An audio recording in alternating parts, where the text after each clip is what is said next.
Malinaw ang babala. Pumatay ng sundalong Amerikano at magbabago ang lahat. Ngayon, may mga kasapi ng sandatahang lakas ng US na namatay matapos ang pag-atake sa base sa Jordan. Nagsagawa ang US ng mga pag-atake magdamag bilang tugon na maaaring simula pa lang habang nagpadala ang administrasyong Trump ng 12 aerial refueling tankers sa Israel para sa posibleng paglawak ng digmaan.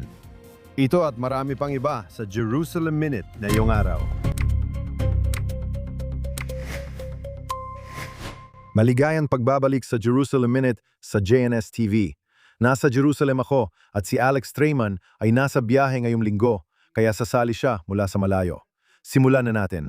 May mga paglulunsad sa nakaraang oras mula sa Iran patungo sa Gulf of Aqaba na nagpasimula ng mga alarma doon sa Jordan. Kasabay nito, sinabi na intercept ng IDF ang ilang piraso ng mga misail na iyon. Gayun ding kagabi, 2 sundalong Amerikano ang napatay sa Jordan. Hindi pa natin alam ang kalagayan ng iba pang nasugatan. May isang sundalong nawawala. Naglabas din ang US State Department ng babala sa paglalakbay sa estado ng Israel, pati na rin sa buong gitnang silangan. Nagbabala rin ang US State Department sa mga Amerikano na maging alerto saan mang panig ng mundo, lalo na sa mga naglalakbay. Alex, ang daming nangyayari nitong mga oras. Oo, tama ka. Sa tingin ko, ilang linggo na ang nakalipas nang pumasok si Pangulong Trump sa MOU na ito. At marami sa Israel ang nag-aalala, nagtatanong kung paano titigil ngayon. At bakit mo iniisip na makikipag-usap ang mga Iranian ng tapat sa Estados Unidos? At ang pakiramdam dito, at sa tingin ko ay naipahayag namin ito, ay hindi pa tapos ang kwento. At ang napakalinaw ay hindi lang basta hindi pa tapos ang kwento, kundi ang kwento ay papasok na sa susunod nitong kabanata. Marahil mas mabilis pa kaysa sa inaasahan nating lahat. Akala namin siguro na ang mga Iranian ay basta lang tatanggap ng perang papasok. Papayag na buksan ang kipot ng Hormuz, maaring hindi pumayag na makipag-usap para sa formal na pagtatapos ng kanilang nuclear program. Pero sa sang-ayon sa isang tigil putukan kapalit ng pagbubukas nito. Ngayon, ilang linggo lang ang lumipas, tapos na ang labanan, pero hindi pa rin lubusang nabubuksan ang kipot ng Hormuz. Patuloy sinusubukan ng mga Iranian na pahiyain si Pangulong Trump at subukin ang kanyang determinasyon. At sa tingin ko, ang talagang nakaka-interest dito ay kapag tiningnan mo, makikita mo, gaya ng nabanggit mo, na may mga sundalong Amerikano na napatay sa Jordan. Nagpapaputok ang mga Iranian sa gitnang silangan, kabilang ang Jordan at Kuwait. Sa tingin ko, malaki ang pinsala sa Kuwait. Nagpaputok sila sa Saudi Arabia matapos ang ilang buwang paghinto. At ang tanging lugar na hindi pa nila direktang tinamaan ay ang Israel. Ngayon, nabanggit mo na may mga pag-atake sa Aqaba. Kagagaling ko lang sa tren kaya hindi ko pa alam ang mga nangyari sa nakalipas na 2 oras, sabihin na natin. Pero malamang na galing ang mga iyon sa mga Houthi na proxy ng Iran. Kaya siguro yan ang malaking tanong ngayon. Iiwasan ba ng Iran ang Israel?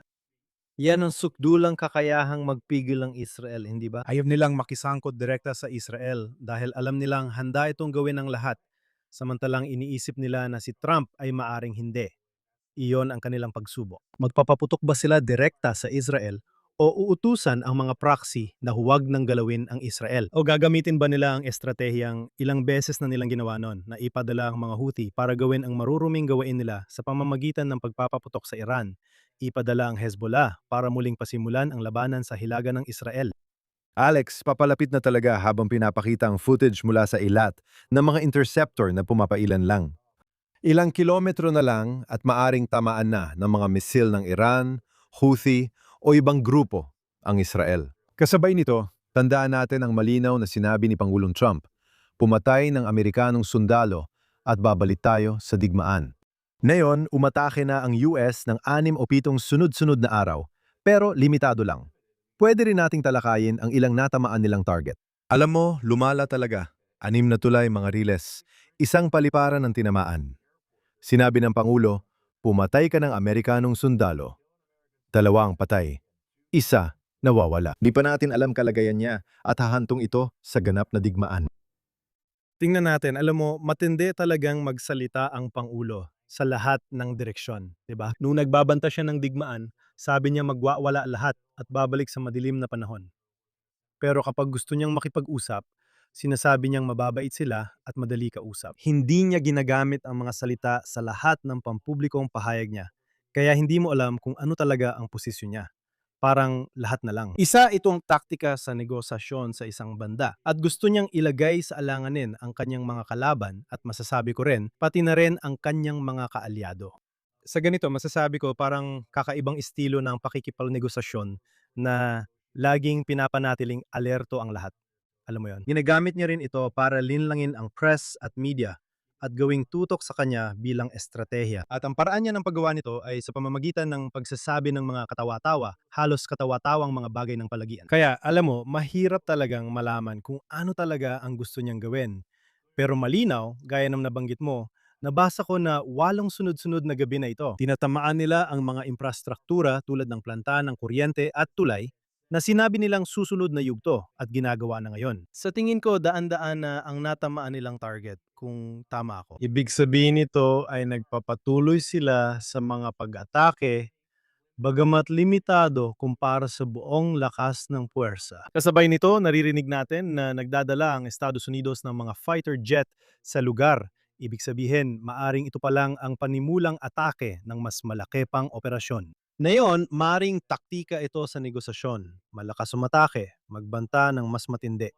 Sa puntong ito, baka pumayag na ang mga Iranian sa kasunduan. Ngayon, pwedeng magpanggap ang mga Iranian na papasok sila sa kasunduan para lang sabihing gusto nila ito, gusto namin ng kasunduan. Alam mo, mag-usap tayo ulit. Sige, nakuha mo kami ngayon, tinamaan mo kami ng matindi. Sige, ngayon talagang handa na kaming makipag-usap. At pagkatapos ay papasok na naman sila sa negosasyon. Makikita mong paulit-ulit ang ganitong pattern na parang sinasabi nilang makikipag-negosasyon sila pero patuloy nilang sinusubok ang tibay, lakas at determinasyon ng US dahil may sarili silang determinasyon at oras. Tinamaan na sila. Pwede pa silang tamaan ulit. Alam mo, ang tanging barahan nila ay subukan na mapahiya ang Estados Unidos o kaya ay mabomba pabalik sa madilim na panahon. Alam mo, gagamitin nila ang anumang taktika sa pagitan ng dalawang iyon. Palagi naming sinasabi na hindi tapat makipag-usap ang mga Iranian. Ganito talaga estilo nila. Napag-usapan na rin natin ito noong nakaraang linggo sa palabas.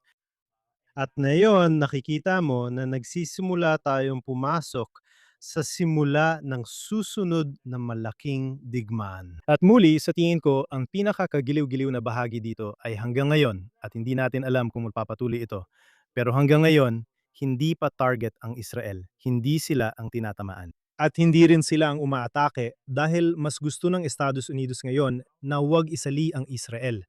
Dahil kapag wala ang Israel, mas makokontrol nila ang mga kaganapan sa lahat ng panig. Kung makialam ang Israel, sisiguraduhin nilang mawala ang rehimeng ito at walang makakapigil hanggang matapos ito. Alex, nabanggit mo ang mga fighter jet na papunta sa rehiyon. Kasabay nito, sinasabi sa atin na ang mga US refueling plane ay papunta na rin sa Israel sa mga oras na ito. O nagkaroon na isang buong, alam mo na, panloob na issue tungkol sa mga refueling plane. Sino mang lumipad papuntang Israel nitong mga nakaraang buwan ay napansin na mayroong halos 50 hanggang 75 refueling plane na nakaparada sa Ben Gurion Airport. Kakaiba ang tanawin dahil karaniwan makikita mo agad ang mga commercial jet, lalo na ang low-cost carrier mula Europa na nakaparada sa malalayong parking lot na malayo sa terminal. Kadalasan, dinadala ka ng bus papunta sa eroplano dahil ang low-cost plane ay hindi nagrerenta ng terminal space, kundi sa parking lot lang. Lahat ng slot sa parking lot ay puno na ng eroplano para sa refueling. Kaya, si Ministro ng Transportasyon Mary Regev at iba pa ay hinihikayat ang Estados Unidos na ilipat ang kanilang mga eroplano para refueling mula sa komersyal na paliparan ng Ben Gurion patungo sa mga base ng Air Force. Dahil ngayon may mga carrier na handang bumalik sa operasyon pero wala silang maparadahan. At sa totoo lang, May banta mula sa mga autoridad ng paliparan na nagsasabing hanggang 50,000. maaring makansela ang mga flight. Nitong nakaraang 3 taon ng digmaan, hindi nakalipad ang mga Israeli sa maraming destinasyon. Ngayon na tapos na ang digmaan, maraming Israeli, kabilang ako, na nasa ibang bansa at naghahanap ng pagkakataong makaalis. Lahat ng slot sa paliparan ay nakuha na, kaya nagkasundo na pwedeng mag-iwan ng 20 air refueling planes sa Ben Gurion at ilipat ang natitira. Ngayon, dahil sa paglala ng sitwasyon, hindi inaalis ng Estados Unidos ang mga eroplano, kundi nagdadala pa sila ng mas marami. Alex, kasabay nito, mas maaga ngayong linggo, inihayag ni Pangulong Trump na ibinabalik niya ang naval blockade sa mga barko at daumen ng Iran sa Strait of Hormuz. Kasabay nito, syempre, sinasabi ng Iran na hindi, kami ang may kontrol sa kipot. Kami ang magpapasya kung aling mga barko ang maaring dumaan sa Strait of Hormuz. Ano ang balita ayon sa naririnig mo kung sino ang may kontrol sa kipot? Pag-usapan ang kahalagahan ng pahayag ni Pangulong Trump na sarado ang kipot at muling magpapatuloy ang blockade.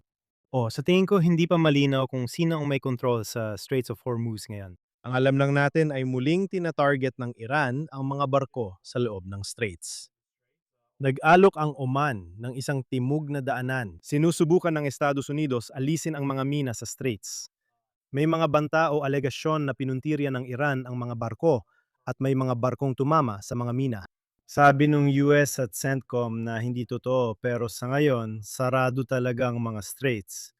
Parehong panig, pati Iran, nagsasabing hindi ito bukas. At sinasabi ng Estados Unidos na naglalagay sila ng blockade laban sa Iran muli. Sa ngayon, may dalawang panig na parehong nagsasabing ang mahalagang daanan ng tubig na ito. Na dinadaanan ng 20% ng langis at gas ng mundo ay epektibong sarado. Parehong panigay nagsasabing nilabag ang MOU na layong buksan ang mga kipot kapalit ng tigil putukan dahil hindi pa rin nabubuksan ang mga kipot. Samantala, parehong nagpapaputok ang Iran at Estados Unidos. Alex, sinabi mong hindi kasali ang Israel, pero mayong linggo, nagbabala si Punong Ministro Netanyahu na malakas ang magiging tugon ng Israel kung sila ay aatakihin. Sinabi niya na hindi ito pag-uulit ng mga nangyari hanggang ngayon. Isang ganap na ibang pangyayari ito. Tingnan natin ang video clip ng punong ministro. Sinasabi ko ito sa mga Iranian, huwag kayong matakot sa amin. Pero kung kami ay tatamaan, gaganti kami ng buong lakas. Pero hindi ito basta pag-reschedule. Ito ay magiging ibang klase ng pag-reschedule. Zeyesh Shidur. Alex, anong opinion mo sa clip na yon? Sa palagay ko, sinusubukan ng punong ministro magtatag ng deterrence. At ito talaga ang gusto mo. Napaka-interesante nito. Lahat ay nagsasabing sobra na ang ginagawa ng Israel, pati si Pangulong Trump ay nagsabing si Bibi ay minsang sumusobra at sinusubukan kong pigilan siya. Sa totoo lang, ano ba ang ginagawa ng punong ministro? Sinusubukan niyang pabagsakin ang Hamas at alisin ang kanilang kakayahan, pati na rin sa Hezbollah. At ang sinusubukan mong gawin ay epektibong lumika ng panakot o deterrence. Kung sa puntong ito, ayaw ng Iran na makisangkot sa Israel. Ayaw nilang direktang umatake sa Israel, kahit na ang Israel ang nagsimula ng digmaan na ito. Tama? Alam mo, ngayon makikita mo sa Palestine Square, okay, sa Tehran, may mga larawan ni Trump at ng kanyang mga kamag-anak sa mga kabaong at sinasabi ng lahat na papatayin nila si Trump. Kung susuriin ang unang araw ng digmaan noong Pebrero, sino ang pumatay kay kataas-taasang pinuno Khamenei? Israel yon. Okay, ginawa yan ng Israel. Na yon, malinaw na may suporta ng Estados Unidos at baka sila pa ang nagkarga ng gasolina sa mga eroplano, buong suporta nila, walang duda doon.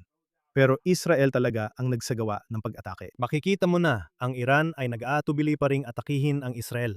Pero hindi ibig sabihin na mananatili ang deterrence na ito. Ayokong hulaan na yon na mananatiling hindi makikialam ang Israel sa digmaang ito. Ayokong hulaan na hindi papaputukan ng Iran ang Israel. Ayokong hulaan na hindi papaputukan ng mga proxy ng Iran ang Israel. Sa ngayon, sa loob ng 8 araw mula nang muling maglunsad ng mga pag-atake ang Estados Unidos, napigilan ng Israel ang Iran na direktang kaputukan ito. At napakaposible na magpatuloy ang pagpigil na ito. Alex, gusto kong magpatuloy. May malaking panayam ngayong linggo. Ang tinutukoy ko ay si Pangalawang Pangulo J.D. Vance, naging panuhin ng halos 3 oras sa napakapopular na Joe Rogan Experience podcast, isa sa pinakasikat sa mundo. Nagbigay si Pangalawang Pangulo Vance ng matitinding pahayag tungkol sa relasyon ng US at Israel. Panuuri natin ang clip. Pero alam kong walang duda na may mga tao sa loob ng pamahalaan ng Israel na talagang sinusubukang ilihis tayo mula sa pulisiyang iyon. dahil gusto pa nilang ipagpatuloy ang kampanyang militar. May ilang tao sa loob ng kanilang sistema na alam nating walang duda na nagmamanipula at sumusubok baguhin ang opinyon ng publiko sa Amerika para mapanatili ang digmaan ng walang hanggan. Mulay, hindi para sa anumang layunin, kundi basta magpatuloy na lang ng walang hanggan. Kaya nagkaroon ka ng panayam na ito, J.D. Vance, na critical sa relasyon ng US at Israel, binanggit ang iba't ibang issue, kabilang ang Epstein Files, at sinabing may koneksyon doon sa pinakamataas na antas ng Israeli intelligence sa mga nangyayari kay Jeffrey Epstein. Simulan muna natin sa ugnayan ng US at Israel ayon sa pananaw ng Vice Presidente ng Estados Unidos. Sa tingin ko, malinaw na ang pananaw ng Vice Presidente ay halos kapareho ng pananaw na nakikita mo sa kanang pakpak ng Republican Party. Ang panig ni Tucker Carlson na sa madaling salita ay nagsasabing ang Israel ang talagang kumukontrol sa Estados Unidos. Hindi pa nagagawa ni Vance na lumabas at sabihing hindi makakabuti sa Amerika ang makisangkot sa digmaang ito. Laging sinasabi ng Vice Presidente na ito ay para sa interes ng Amerika. Dahil kung aaminin niyang para lang ito sa Israel at hindi sa Estados Unidos, parang inilalaglag niya ang kanyang boss na presidente. Kaya hindi niya ito gagawin. Pero ang ginawa niya ay lumabas siya at sinabi na mayroong organisadong industriya, isang industriya na may sapat na pondo. Na sinusubukang kumbinsiin si Vance at iba pa na hindi dapat matapos ang digmaan at dapat itong magpatuloy ng walang hanggan. At na may mga konserbatibong tagahubog ng opinyon na kinuha at binabayaran ng Israel upang lumikha ng kampanya na patuloy na hikayatin ang mga mambabatas ng Amerika na ipagpatuloy ang digmaan. At ang problema dito ay may mga bahagi nito na totoo, tama? Pero ang pag-uugnay ng lahat ng ito ay mali, tama? Kaya sa madaling salita, may mga Israeli ba na ayaw tumigil ang digmaan? Oo, meron. Sinabi ba ng punong ministro, kalihim ng ugnayang panlabas, at iba pa sa Israel sa Estados Unidos na mas gusto nilang ipagpatuloy ang digmaan? Oo, sinabi nila. Bakit? Layunin ng Israel sa digmaan ang pagpapalit ng rehimen. Ngayon, wala na ang kataas-taasang pinuno matapos ang maraming linggo. Hindi rin natin alam nasaan ang anak niya. May nag-tweet gamit ang pangalan ng anak ng kataas-taasang pinuno. Pero sa totoo lang, kung sino man ang namumuno sa bansa ngayon ay pagpapatuloy lang ng parehong rehimen.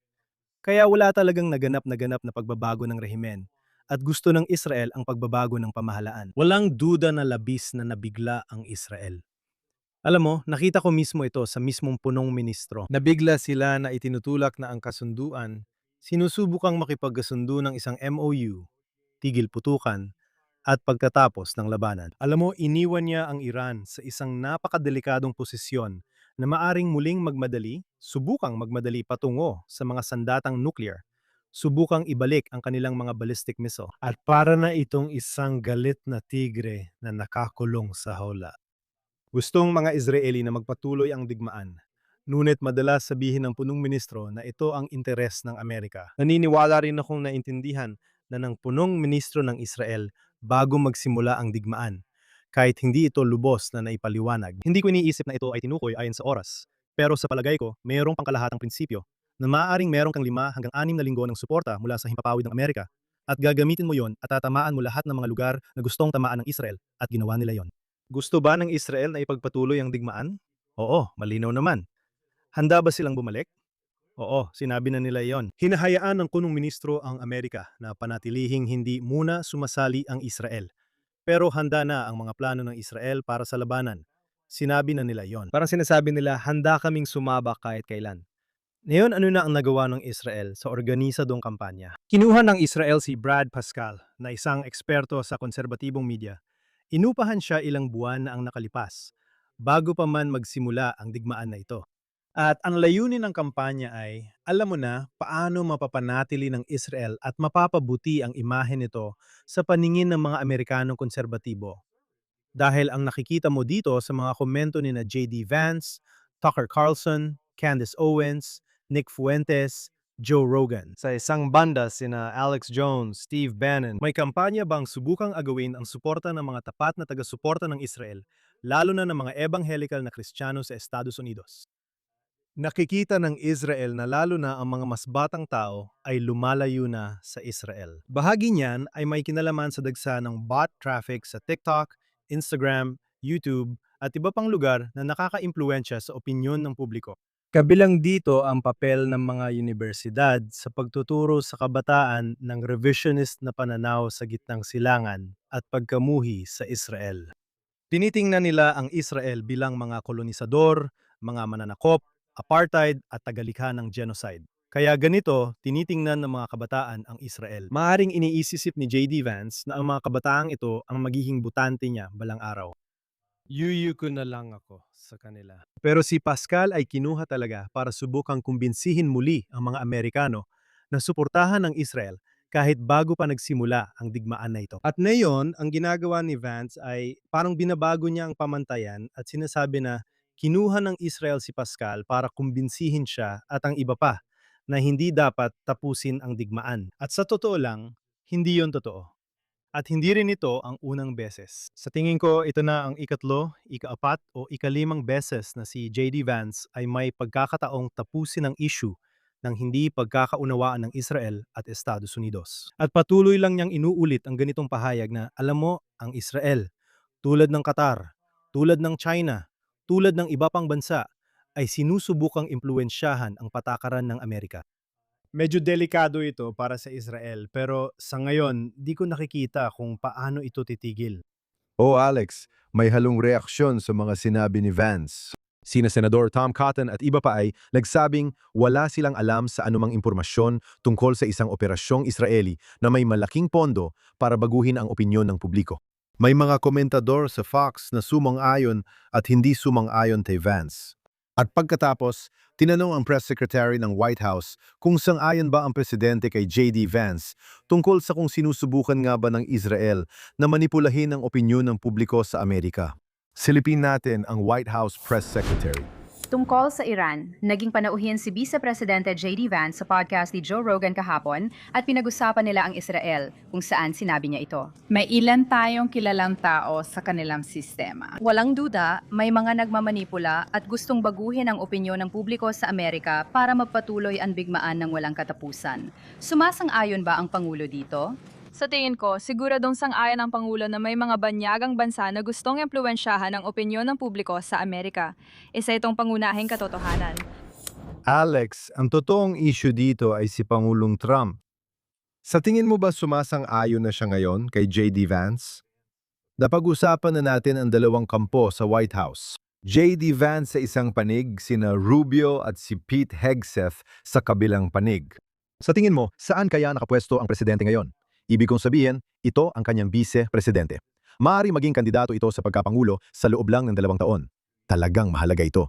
Sobrang mahalagang usapin ito. Oo, sa tingin ko, nagdadalawang isip talaga ang presidente sa pagitan ng dalawang kampo. Nakita mo, naglakas loob siyang sumama kay Vance nang lumapit sina Vance, Kushner at Witkoff sa presidente. At sinabing kaya nilang makipagnegosasyon para tapusin ang crisis. Ngayon, malinaw naman sinasabi ng mga poster sa kampo ng presidente na ayaw mong pumasok sa midterm election na may digmaan.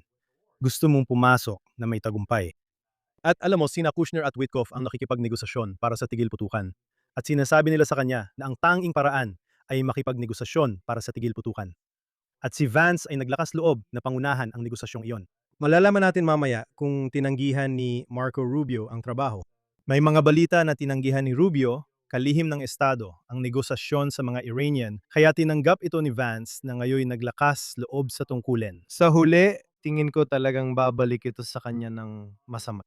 Alam mo, ilang beses na nating nasabi ito. Uulitin ko lang. Sinabi ko noon, nung napagkasunduan ang tigil putukan, may 3 bagay akong pinaniniwalaan.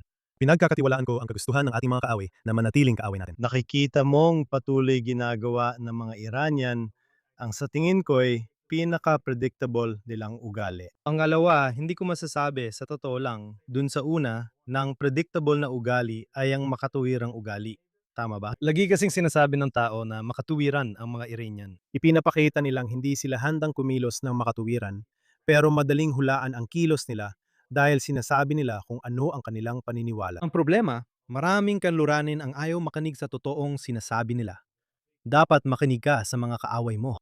Pangalawa, nagtitiwala ka sa kakayahan ng punong ministro na pamahalaan ang napakahirap na mga crisis. At alam mo, naglaan ako ng oras kasama ang isang napakataas na opisyal na responsible sa malaking bahagi ng relasyon ng US at Israel. At sinabi niya sa akin na si Netanyahu, sa lahat ng kandidato na maging punong ministro ng Israel ngayon, ang pinakabagay at pinakamainam na makakaunawa kay Trump sa kultura at makakaalam kung paano makipagtrabaho sa kanya. Tulad ng nabanggit, maaring magbago ng isip si Trump. Bahagi ito ng pag-unawa sa kanya at naiintindihan iyon ni Netanyahu. Si Bennett o Eisenkot ay mahihirap ang maintindihan ang kaharap nila sa ganoong sitwasyon.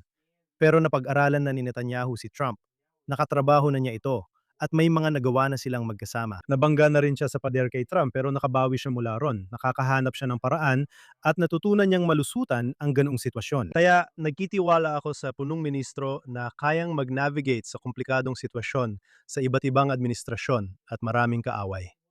Pangatlo, dapat pagkatiwalaan ang ego ni Trump.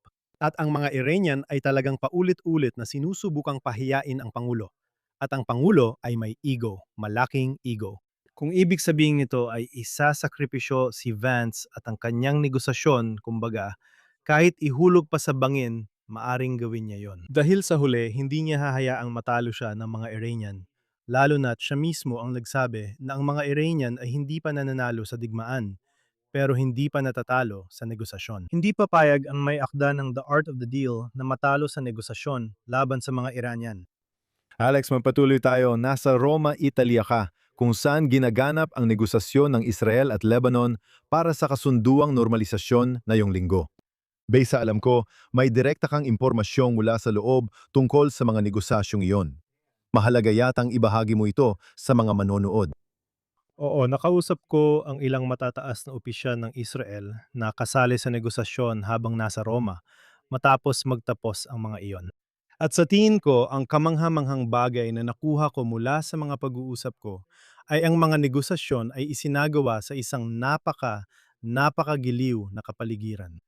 Kung saan, nauunawaan na parehong Israel at Lebanon ay may parehong layunin na subukang mapuksa ang Hezbollah. Alam mo, may isang paunang kasunduan na naabot ilang linggo na ang nakalipas kung saan. Sa unang pagkakataon, aktwal na kinilala ng Lebanon ang presensya ng militar ng Israel sa Timog, Lebanon. Ngayon, nakita mo na ang mga pampublikong pahayag mula sa mga Lebanese na sinasabi nilang gusto nilang umalis agad ang Israel sa Lebanon sa lalong madaling panahon. Tandaan, may iba't ibang paksyon sa gobyerno ng Lebanon, kabilang ang tagapagsalita ng parlamento na Shiite at kaalyado ng Hezbollah, kaya matindi ang kanyang mga pahayag. Si Pangulong Aoun naman ay nasa alanganing sitwasyon. Sinisikap niyang panatilihing buo ang gobyerno. Gusto niyang mapaalis ang Hezbollah, pero binabantaan siya ng Hezbollah. Ngayong linggo, pupunta si Aoun para makipagkita kay Pangulong Trump. Makasaysayan ang pagpupulong na ito. Unang beses bumisita ang Pangulo ng Lebanon sa Washington mula 2009. Alam kong umaasa si Punong Ministro Netanyahu na makipagkita sa Pangulo sa Washington bago ang pagpupulong ni Ayon at iniisip niyang pumunta sa libing ni Lindsey Graham. Mukhang naantala ang libing ngayon hanggang ika-28 ng Hulyo. Kaya ang pagbisita ng Pangulo sa Washington ay magaganap lamang pagkatapos ng pagbisita ni Ayon. Kaya hindi natin alam kung ano ang magiging resulta ng pagbisitang iyon. Malinaw na malamang na gusto ni Ayon na makakita ng pondo para ayusin ang mga nasirang infrastruktura na dulot ng Israel sa kanilang malawakang air campaign laban sa Hezbollah. Pero pareho ang interes ng Israel at Lebanon na mapahina ang Hezbollah. Kailangan natin makita ang kalalabasan ng negosasyon na ito. At sa tingin ko, mahalaga ring ituro na kahit hindi kasama si Marco Rubio, ang kalihim ng Estado sa mga negosasyon sa pagitan ng Israel at Iran, si Rubio pa rin yun. Sa totoo lang, siya ang pangunahing Amerikano na nasa likod ng pagtutulak na magkaroon ng negosasyon sa pagitan ng Lebanon at Israel. At naiulat na ito at nakumpirma ko na magkakaroon ng karagdagang round ng negosasyon na pansamantalang nakatakda sa ika-4 ng Agosto muli sa Roma. At mahalagang tandaan na nagaganap ang mga negosasyong ito sa Roma. Parehong gusto ng dalawang panig na maganap ang negosasyon. ng mas malapit sa gitnang silangan kaysa sa Estados Unidos kung saan naganap ang unang mga round. Pero parehong nararamdaman ng Israel at Lebanon na sa madaling salita, nakakatulong ang Italya sa parehong bansa. Naiba kung ang mga negosasyon ay gagawin sa Pransya kung saan malinaw na kampi ang Pransya sa Lebanon. Sa tingin ko, lalo pang kampi sa Hezbollah at laban sa Israel, kaya kampante ang Israel at Lebanon na gawin ang negosasyon sa Roma. Mukhang may isa pang round pa dahil pareho namang posibleng magtuloy sa tunay na normalisasyon sa hinaharap. Maaring kabilang dito ang kooperasyong pang-ekonomiya, maaring kabilang ang kooperasyong pang-depensa, at marahil sa hinaharap, maaring kabilang pa ang mga turista na tumatawid pabalik-balik sa hangganan. Alex, sa pagpapatuloy may mga ulat na nagsasabing maaring bumiyahe si punong ministro Netanyahu papuntang US upang makipagkita kay Pangulong Trump dito sa malapit na hinaharap.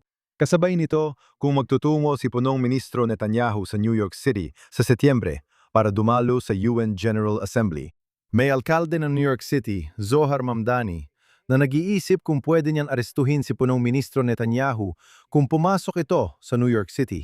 Ayon kay Mamdani, naniniwala siyang dapat si Netanyahu ay sa The Hague dahil isa itong war criminal.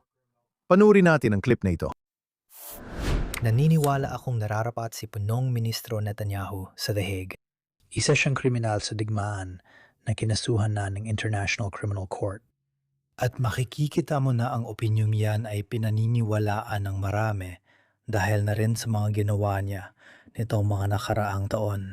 Sinabi ko rin na susundin ko ang mga batas na meron tayo dito sa lungsod ng New York dahil naniniwala ako na mahalaga ang pagsunod sa batas bilang isang leader na namumuno sa ating lungsod.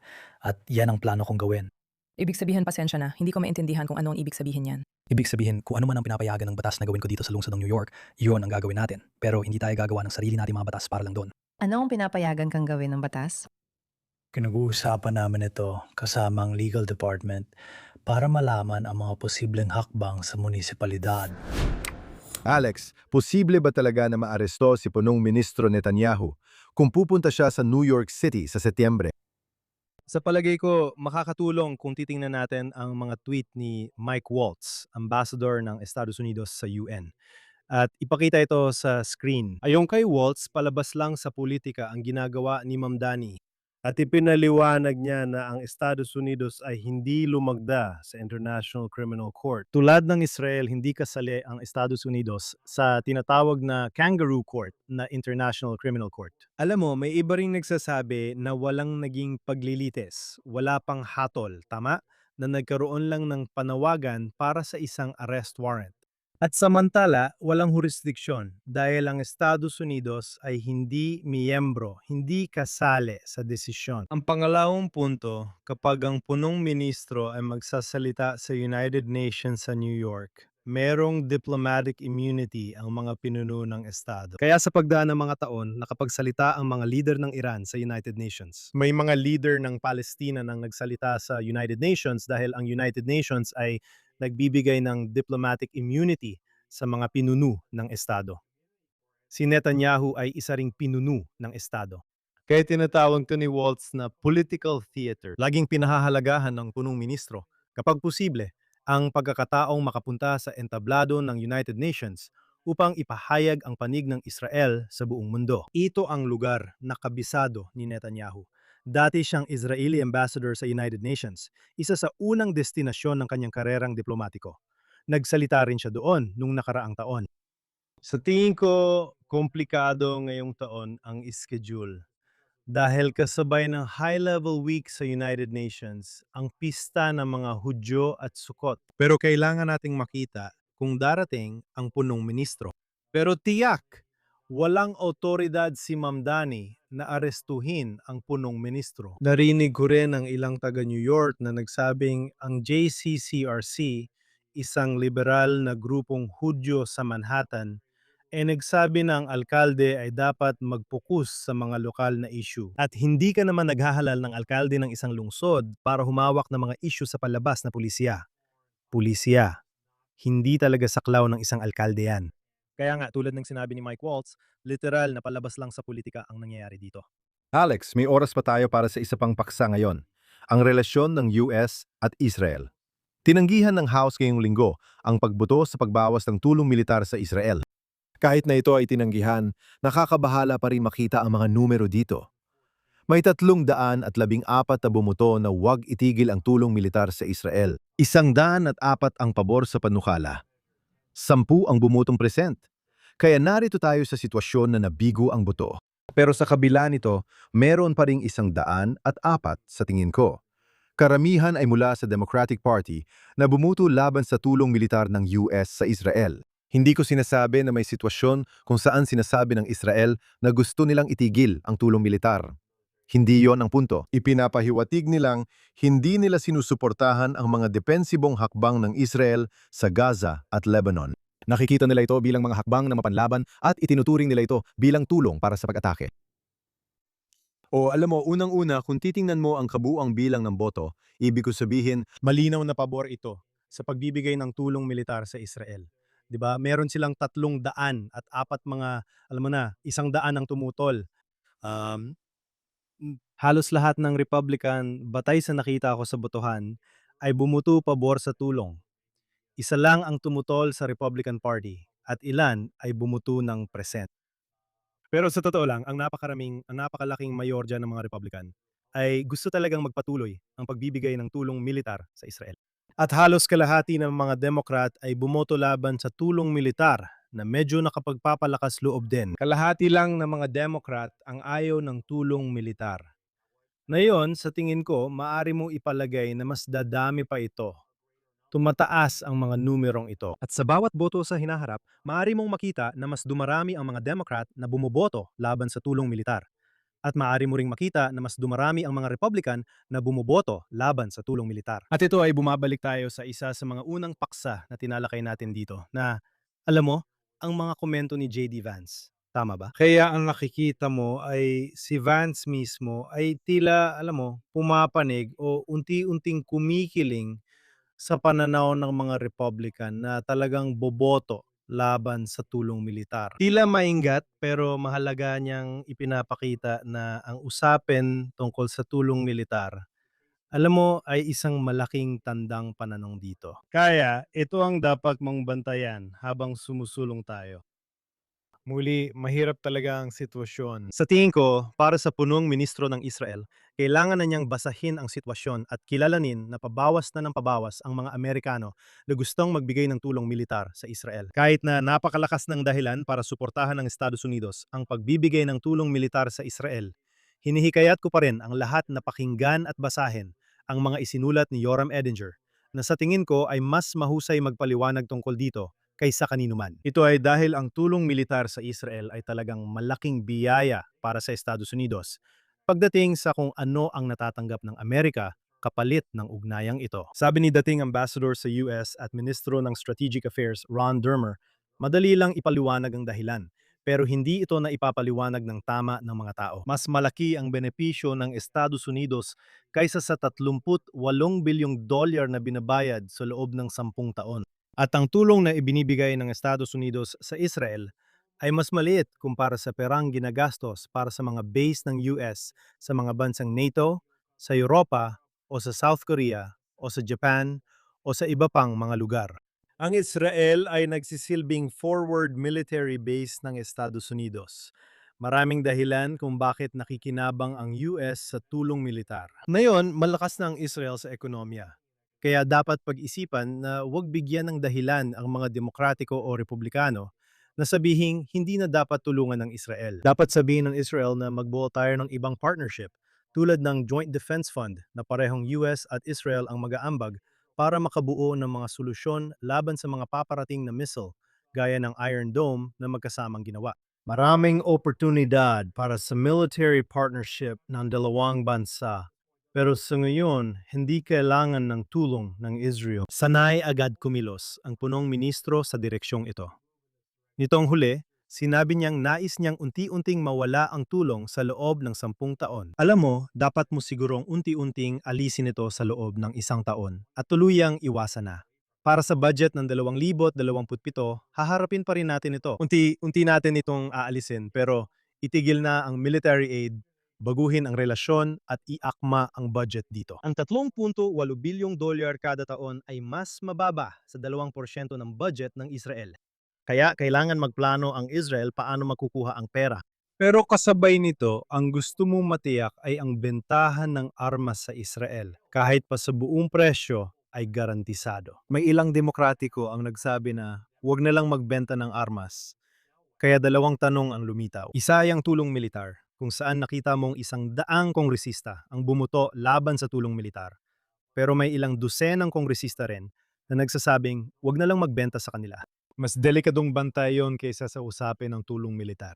Itutuloy Alex, ubos na ang oras natin ngayong linggo. Sana makabalik ka rito sa Jerusalem sa susunod na linggo para sa Jerusalem Minute. Ako si Josh Haston, correspondent ng JNS, kasama si Alex Trayman, CEO ng JNS. Salamat sa mga tao sa likod ng kamera sa JNS TV.